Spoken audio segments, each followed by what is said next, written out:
We were wrong about BioShock. For nearly 2 decades, we've categorized Irrational Games' underwater masterpiece primarily as a first-person shooter with a philosophical edge. Critics praised its political commentary, its deconstruction of video game linearity, and its artistic direction. Players celebrated its gameplay innovations, the plasmid system, the haunting atmosphere of Rapture, the moral choices surrounding the Little Sisters. These readings aren't incorrect, but they've obscured a more fundamental truth about what BioShock accomplishes. At its core, BioShock is a horror game, perhaps one of the most sophisticated horror experiences ever created, but not in the way we typically understand video game horror. While contemporaries like Dead Space and Resident Evil relied on grotesque creatures and sudden scares, BioShock was exploring something more primal. The horror of isolation and what that isolation reveals about ourselves. The beauty of BioShock isn't found in its critique of objectivism or its twist narrative, though these elements are masterfully executed. Rather, it's in how the game constructs an environment where physical isolation serves as the perfect metaphor for philosophical isolation, and then uses that environment to confront players with the reality of human nature. Rapture isn't just a failed utopia. It's a controlled experiment in what happens when individuals are freed from societal constraints, when they're allowed to pursue self-interest without the moderating influence of community. In this video, we'll re-examine BioShock through the lens of horror. Not as a game with horror elements, but as a horror masterpiece that uses the language of first-person shooters to deliver its message. By analyzing how the game frames its horror, leverages its isolated setting, confronts players with their own moral capabilities, and ultimately offers connection as the antidote, we can appreciate BioShock's lasting power not just as a critique of extreme individualism, but as a profound statement on the horror of isolation. BioShock excels at horror not solely due to what it shows the player, but because of how it shows them. While the gaming industry was locked in an arms race of gore and jump scares, Irrational Games was preparing to release something different. Something that would challenge not just how we play horror games, but how we think about horror itself. True horror isn't found in the sudden shock or the grotesque image. It lives in the spaces between. In isolation, in philosophical dread, in the realization that perhaps we are truly alone. BioShock understood this fundamental truth and built its entire world around it. That first descent into Rapture remains one of gaming's most powerful moments. The bathysphere sequence isn't just a technical showcase, it's psychological preparation. The cheerful propaganda film contrasts sharply with the darkness outside.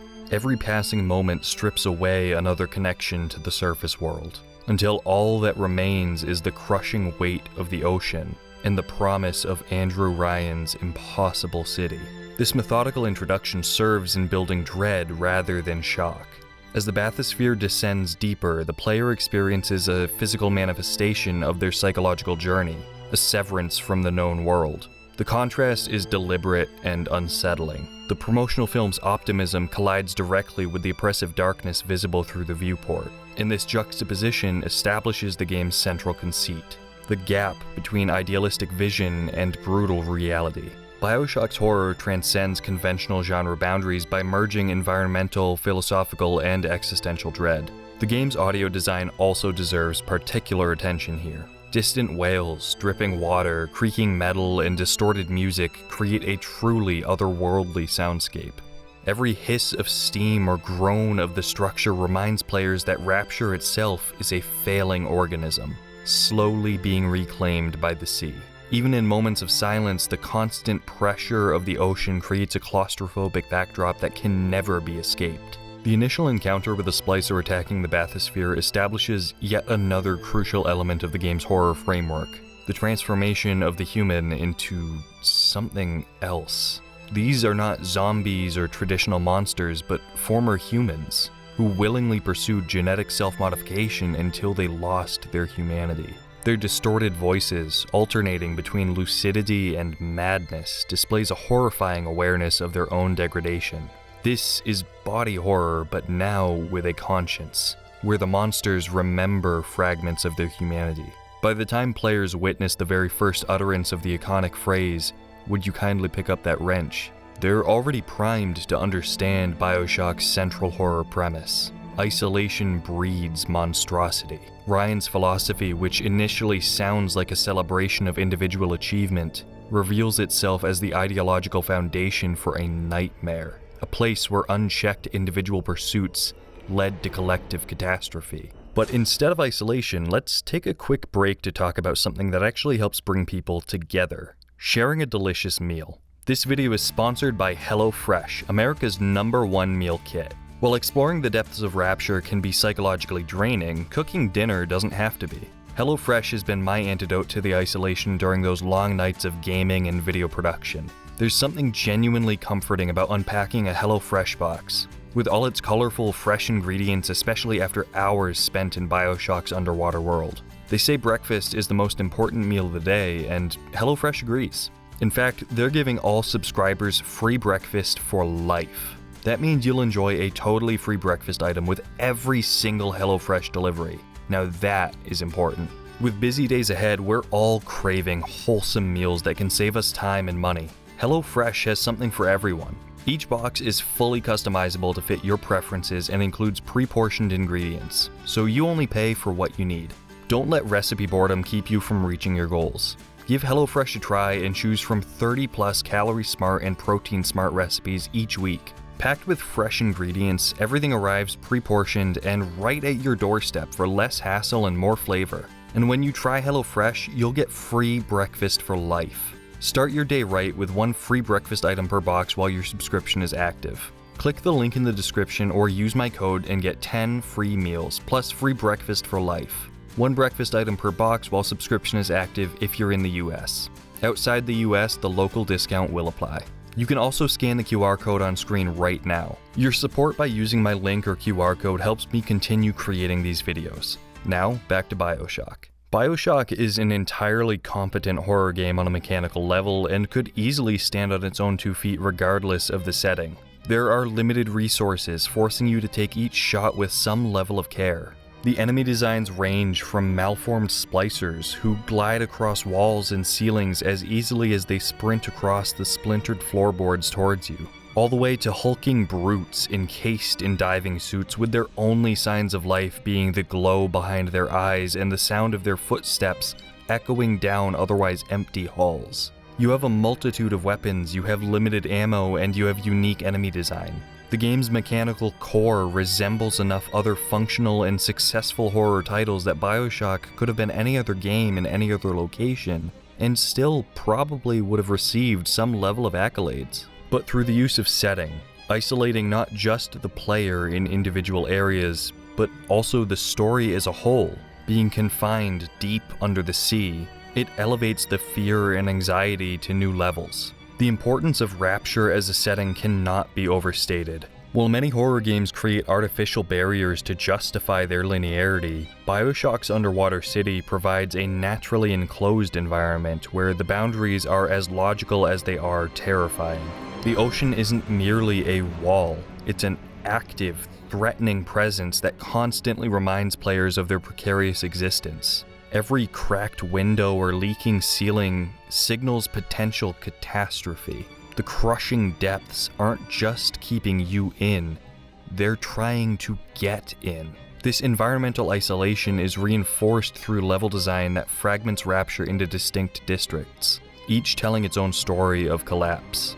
Fort Frolic, with its theatrical setting and the artistic madness of Sander Cohen, explores isolation through the lens of creative obsession. The medical pavilion shows how isolation corrupts healing into sadistic experimentation. Arcadia demonstrates how even nature itself becomes warped when isolated from the wider world. Each area functions as a microcosm of Rapture's larger failure, showing different facets of how isolation breeds specific forms of madness. The audiologs scattered throughout Rapture serve a dual purpose here. They provide narrative exposition while reinforcing the game's themes of isolation. Each recording captures a moment from Rapture's past, voices speaking from a time that no longer exists. The knowledge that most of these voices belong to people who are now dead or transformed into splicers creates a profound sense of temporal isolation. You're listening to ghosts. These fragmentary stories, often cut short or ending in moments of terror, emphasize that in Rapture, everyone ultimately faced their fate. alone. Resource scarcity in BioShock isn't just a mechanical challenge, it's a narrative device that reinforces isolation even further. Each EVE hypo or ammunition pack scrounged from garbage cans represents the desperate self-sufficiency required to survive here. Unlike many shooters where ammunition is abundant, BioShock forces players to make difficult choices about resource allocation, mirroring the harsh economic realities that contributed to Rapture's downfall. This scarcity creates a gameplay loop of risk assessment and exploration that keeps players vulnerable and on edge for the whole experience. The game's enemy design further emphasizes isolation through unpredictability. Splicers don't function as mindless hordes, but as unpredictable individuals, each with their own patterns and behaviors. Their muttering, singing, or crying creates moments where players might hesitate. These enemies retain enough humanity to evoke pity, even as they attack you without mercy. This ambiguity creates a psychological isolation, separating players from the comfort of moral certainty found in games with clearly defined, quote-unquote, evil enemies. Perhaps most effectively, though, BioShock creates isolation through the contrast between Rapture's grandeur and its current state. The sweeping Art Deco architecture and luxurious materials, now leaking, crumbling, and repurposed, constantly remind players of the ghost city that exists alongside this nightmarish reality. This architectural dissonance creates a specific kind of horror, the knowledge that no matter how magnificent human achievement might be, isolation from society eventually reduces everything to ruins. The fear of isolation presented by BioShock is really driven home when viewed through the lens of fearing oneself, fearing who you become in said isolation, what you might do when no one else is around. The mechanic and storyline that emphasizes this the most is the little sisters and big daddies, and what you choose to do with them. Every encounter with these twisted duos forces players into a moral crucible. The little sisters, genetically modified children who harvest Adam from corpses, represent innocence corrupted by Rapture's ideology. The big daddies, their protectors, are men who have sacrificed their humanity to become something monstrous for a purpose they likely no longer comprehend. When you defeat a big daddy and approach a little sister, you face the game's most profound choice: harvest or save. This decision, made in complete isolation beneath miles of ocean with no witnesses and no external judgment, reveals something fundamental about who you are, or more so, who you're willing to become. BioShock makes this choice mechanically significant while stripping away societal pressures. In this underwater void, far from social constraints, would you really sacrifice a child for power? The fear is not just of the splicers or the environment, but of discovering a darkness within yourself, one that surface world conventions might otherwise suppress. This self-reflection is further reinforced through Jack's journey of self-discovery.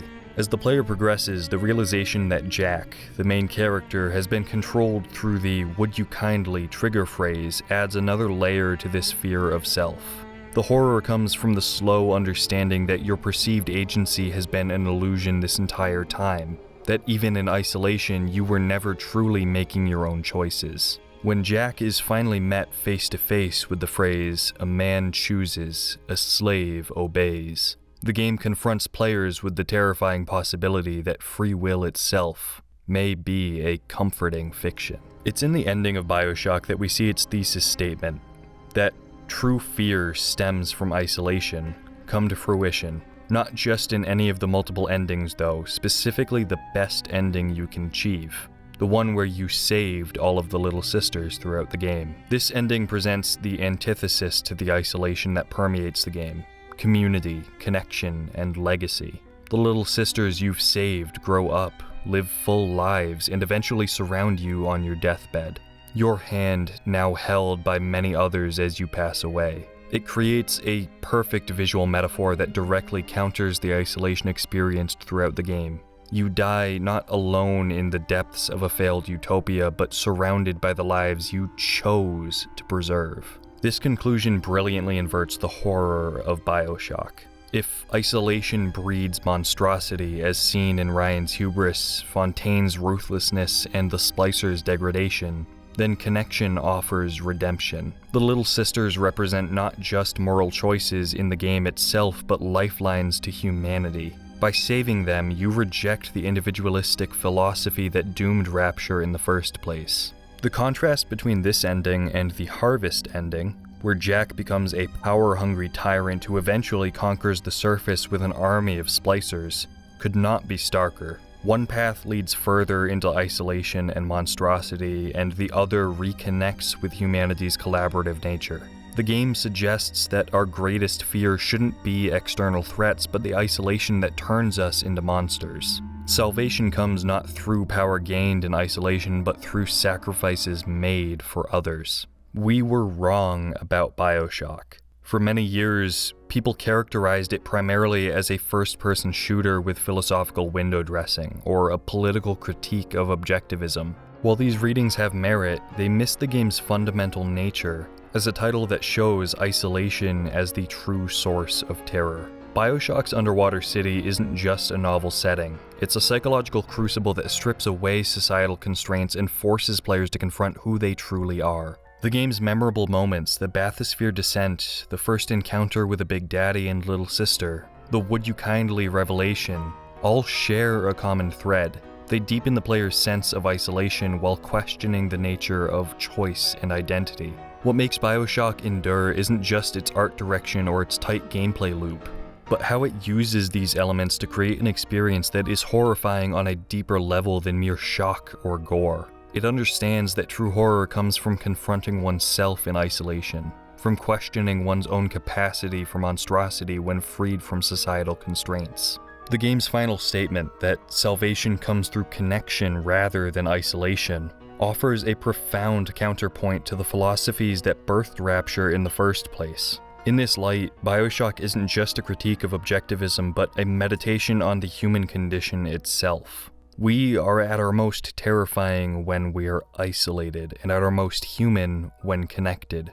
Nearly 2 decades after its release, BioShock's true horror continues to resonate with players, not just because of its enemies or environments, but because it forces us to confront the fact that the most frightening thing out there isn't monsters, but being alone. Thank you for watching.